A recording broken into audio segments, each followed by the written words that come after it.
राधे राधे दर्शकों, आप सभी को सरिता मिश्रा का नमस्कार। आपके अपने YouTube चैनल जीवन चक्र में आपका स्वागत है। दर्शकों, आज मैं लेके आई हूँ तिल चौथ किस दिन पड़ रही है, या जिसे आप सकट चौथ या माघी चौथ या अन्य कई नामों से जाना जाता है, वह किस दिन व्रत आपको रखना है। इसके साथ ही आज मैं इस वीडियो में बात करूंगी गर्भवती महिलाएं इस व्रत को कैसे करें, या जिन महिलाओं के मासिक धर्म आ जाता है उस दौरान इस व्रत को कैसे पूर्ण किया जाएगा। इसके साथ ही जिन महिलाओं की पुत्री है, पुत्र नहीं है, उनको यह व्रत करना है या नहीं करना है। और हम जानेंगे इस वर्ष आपको पहली बार व्रत उठाना है या नहीं उठाना है।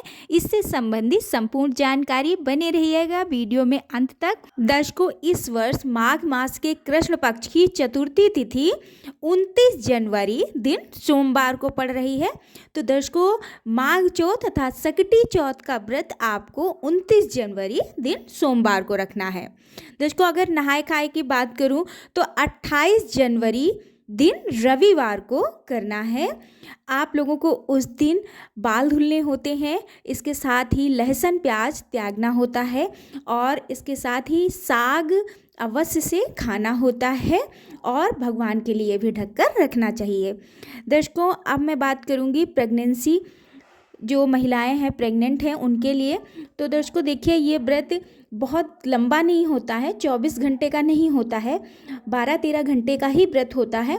तो इस व्रत में निर्जला ही रखा जाता है, कुछ भी खाया पिया नहीं जाता है, फलाहार भी नहीं किया जाता है।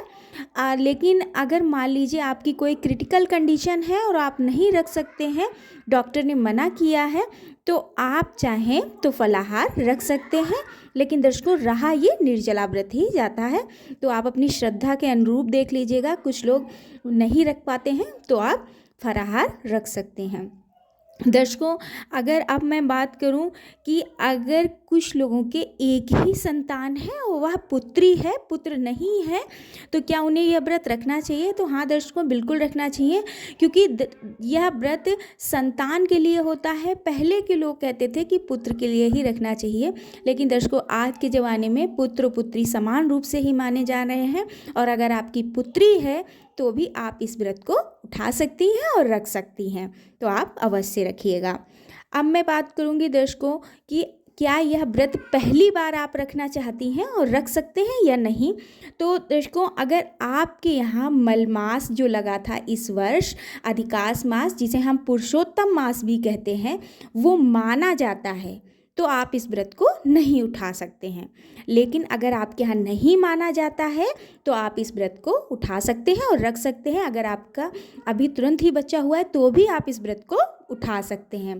वैसे तो अगर नहीं माना जाता है मलमास, तो आप कोई भी व्रत होलिका दहन के बाद ही उठाया जाएगा, तो आप अगले वर्ष इस व्रत को उठा पाएंगी। अब मैं बात करूंगी दर्शकों, जिन महिलाओं के मासिक धर्म आ जाता है वो इस व्रत को कैसे करें। तो दर्शकों देखिए, अगर आपको मासिक धर्म आए 5वां दिन लग गया है तो फिर आप बाल धुलकर पूजा कर सकते हैं।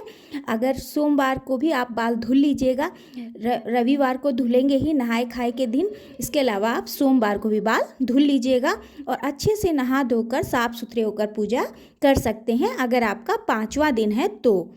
लेकिन अगर आपका दूसरा या तीसरा दिन है तो आप पूजा नहीं कर सकती हैं।